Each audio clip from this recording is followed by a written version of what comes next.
We got Adam Jaffe with us. Thanks for being here, man. Good to have you. My pleasure. It's an honor for Pistols at Dawn to be a part of your show. We appreciate it.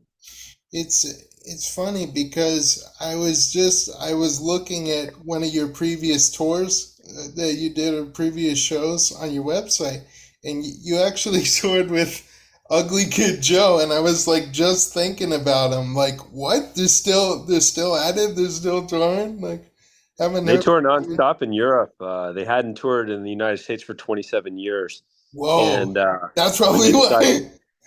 yeah, when they decided to come over finally and come back home, uh, we got the call and we were honored to go out with them and Fozzy. Oh, that's cool. Yeah, and Fozzy also. I was Yeah, thinking of like, and that's pretty cool how someone from that path can branch out, and he continues still, Chris Jericho, to be like inspiring to others. huge, huge. We love being with them. They're the nicest guys, and um, I imagine we'll spend some more time with them soon. Nice. Now, when it comes to your formative influences growing up, was Ugly Kid Joe kind of a part of that in some way? No, no, no. I mean, I was always into heavier rock and hard rock. Yeah. Ugly Kid Joe, Ugly Kid Joe was definitely loved. I definitely loved them when I was back in high school and everything, and in college. Such a fun band, but no. I'd say heavier bands like Metallica, Seven Dust, Yeah. Godsmack, Was that kind of AC/DC. like the turning point? Was What's that? bands like that? Yeah, for sure. Yeah, that's cool how it sort of transitioned from, the sort of standard hard rock, you can even say glam metal in some ways, to more new metal and, you know, bands like that. It's an interesting transition, and I think a lot of people when they find styles that they gravitate toward, they can evolve like that in the same way. Undoubtedly. So, when it comes to your career that you've had with your band, like how did it start? 2015.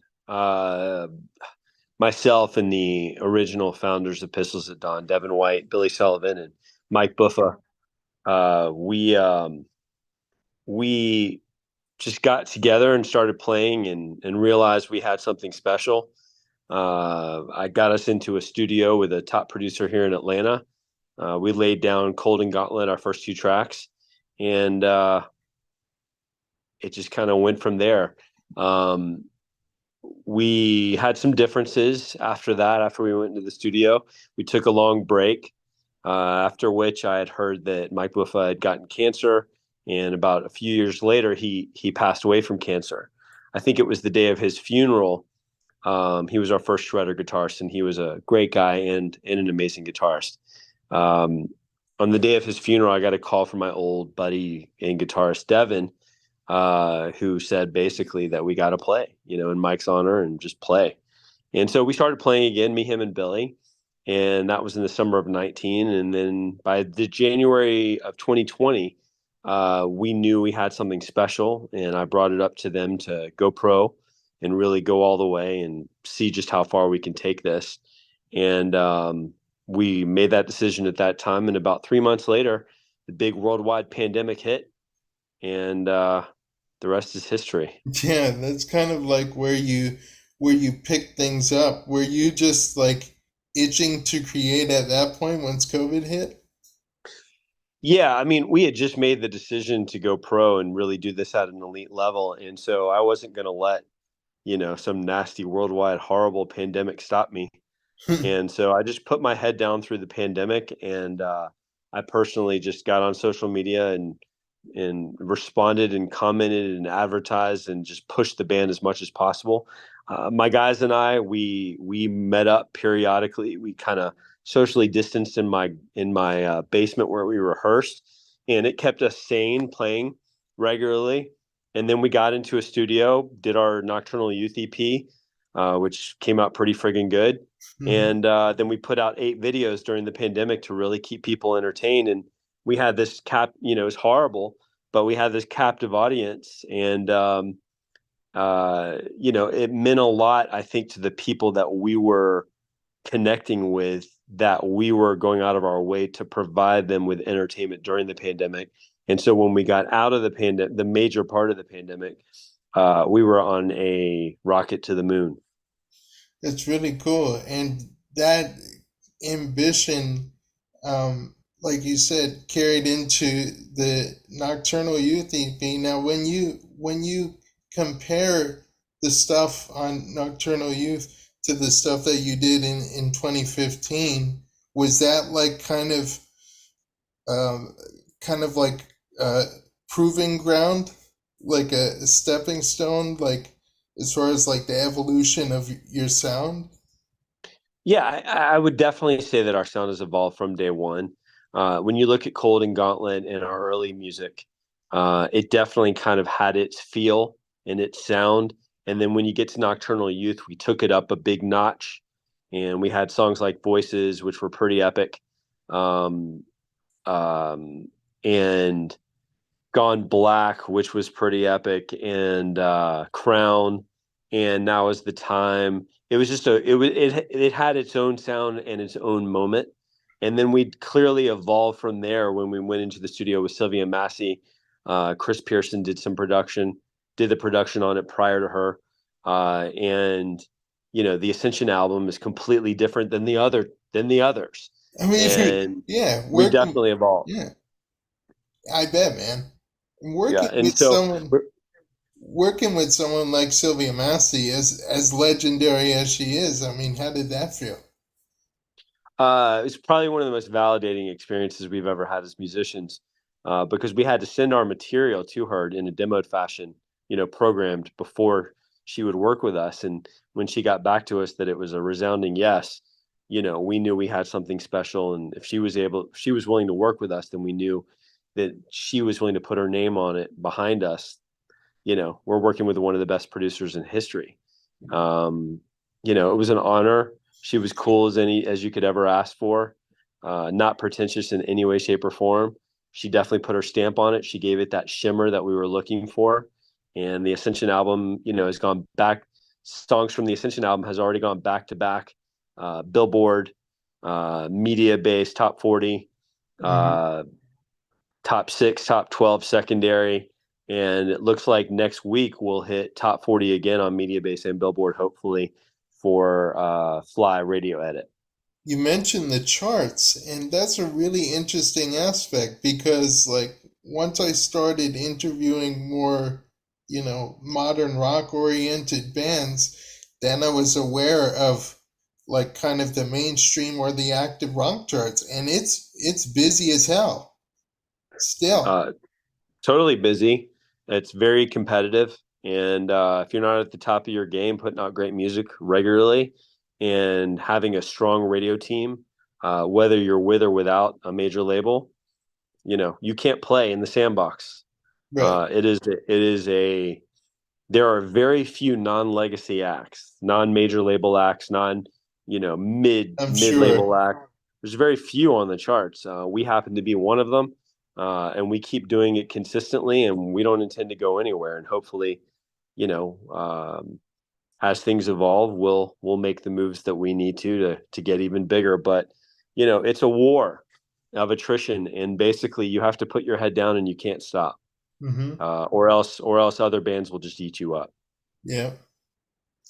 And transitioning from that, it's interesting because the Ascension album has Fly, but this version that's out now is a different. It's not just a radio edit. See, like, in like a lot of radio edits, they usually just shave a few seconds off here and there, but this is an entirely reworked version of Fly. Yes. So when we came back from our most recent tour with Ugly Kid Joe and Fozzy, We knew we were going to put Fly Out as our third single from Ascension on radio. Our new radio team called me and basically said that they love the song. Radio loves the song. However, before they put it out, it's just not going to do well because there's a lot of screaming in it Right. and in the original version, and there is. And they asked me if we would do a radio edit. We had recently signed our new frontman, John Sukhdu Singh, and he, along with our shredder, Will James, and our bassist, Gabriel Cuevas, jumped at the chance to get their hands on it and create a new version, which would be more appropriate for radio and which would be more representative of the band as a whole going forward Yeah, I as was from a just gonna touring. say. And so, the product you're hearing is the actual live band. And honestly, it sounds exactly like it does live, and which is pretty cool.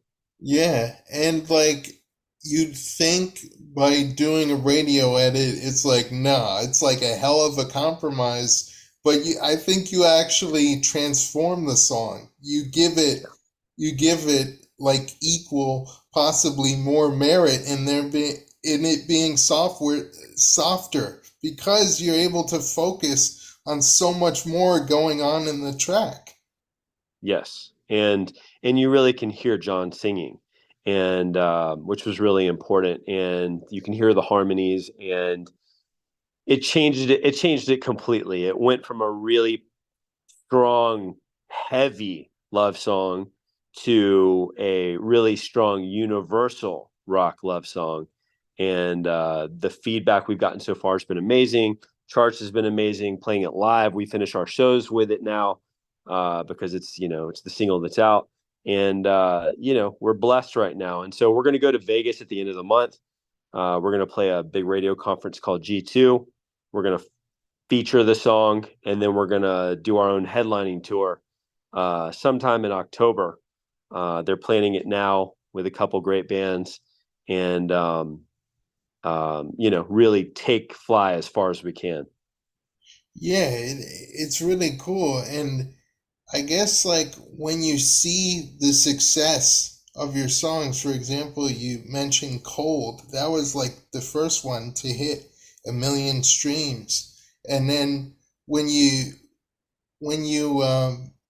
think about the impact that you have now, do you still, I guess what I'm meaning to say is when you think about the very first initial audience you generated with your early music, do you still think about them even now?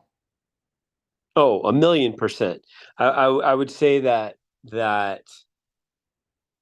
one of the great things about our band is that so many of the people that communicate with us today are the same people that communicated us day one with Cold. And they come to all the shows. And so many of them travel to see shows. And, because we really couldn't tour until after the pandemic. And Mm-hmm. so, only since March have we been touring. Since after the pandemic, pretty much, weekend. And they've been hungry. And so they had the Cold song, Cold and Gauntlet era. They had the Mm-hmm. Nocturnal Youth era, and they had the Ascension album, Oh wow. all of which had never been toured on because of the pandemic. And so that's all, we're playing all three albums now when we tour. So we always mix it up and play tracks from all three because we know that those original supporters who are still following us today so strongly are there to see it all.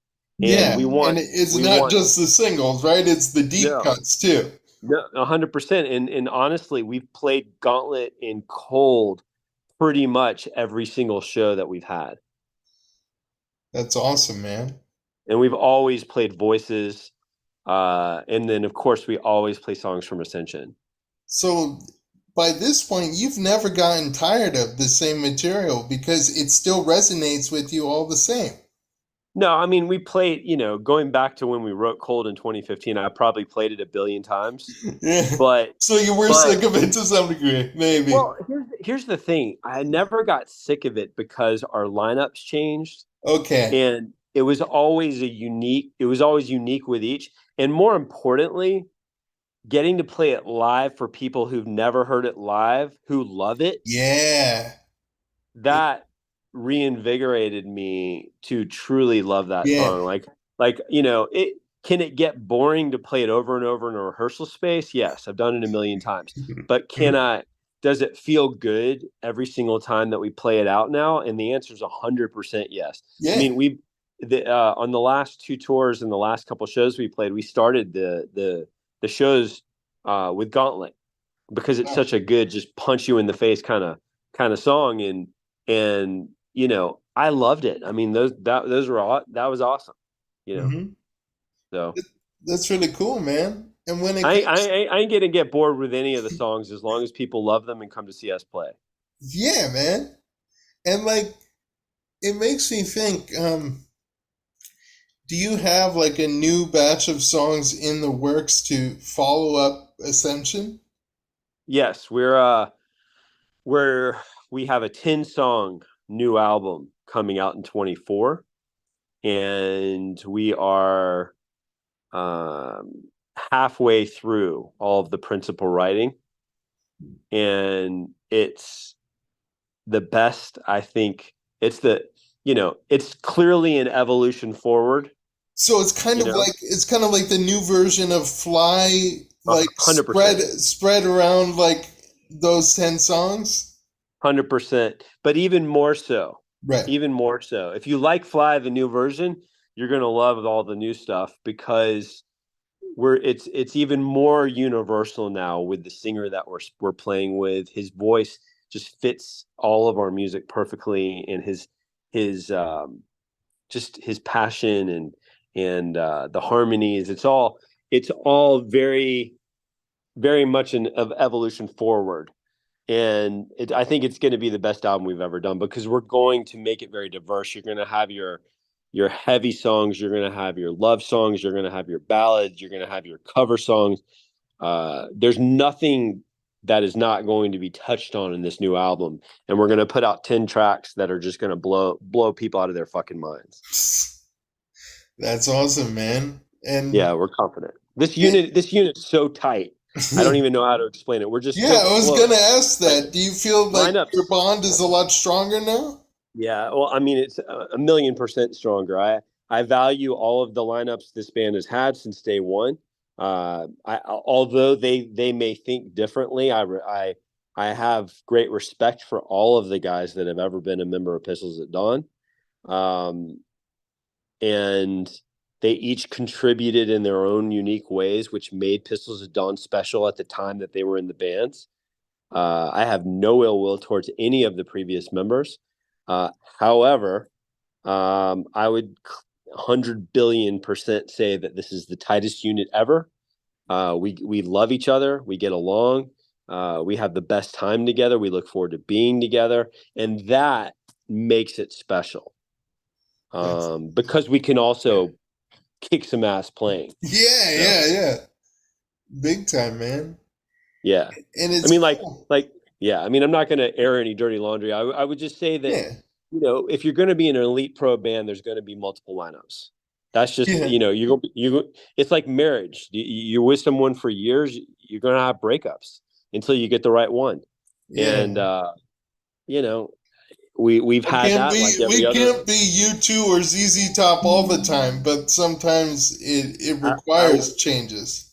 I wish that were the case, but demons come out on tour, and people's real issues come out during long terms of being in band, a long time being in a band, and whatever. We love everybody. We got nothing but love for everybody, but we're ready to move forward with this lineup, and the shows that we've played so far as this unit, the music we've already put out as this unit, just is a taste of what's to come.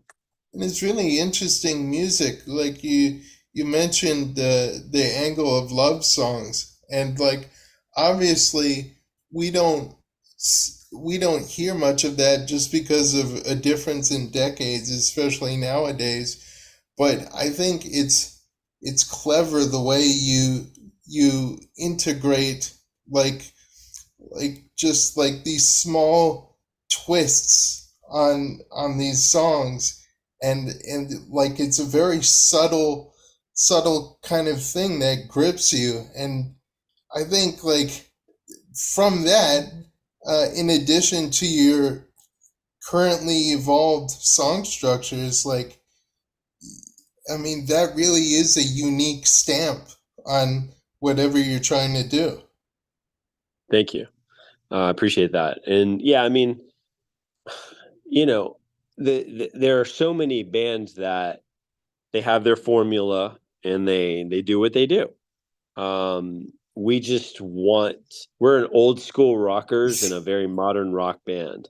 Of Uh, course, you know, you know, people say we don't. romance is dead, but you guys think it's, you guys are on the contrary. It's alive. It should be alive to everybody.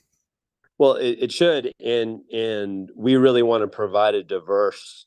We want to provide diverse feelings Hmm. throughout all of our music. We don't want just bangers. We don't want just slow songs. We want everything from power pop esque type songs, which you will see on the new album, to love songs, to ballad, to heavy, like tragic ballads, which used to govern music back in the 70s and 80s. You had Yeah. your love bites from Def Leppard. You had your patience from Guns N' Roses. Yeah. Just little Well, bass. those songs are some of the greatest songs of all time. Yeah. So why shouldn't we do something in that area? And so we're really going to put it all out and show probably what our best album can be thus far. Hmm. And then considering all you've been through up to this point, what have you learned about yourself, not only as a musician, but as a person? Um, well, I thought I had challenged myself tremendously in life prior to being in a pro band, and I can genuinely say that getting to where we are is hands down the hardest and most challenging experience I've ever had professionally. And you know, you have to have alligator skin. You can't let things eat you up being in a pro band, or else it will end the band. You can't let members mess things up, their lives mess things up.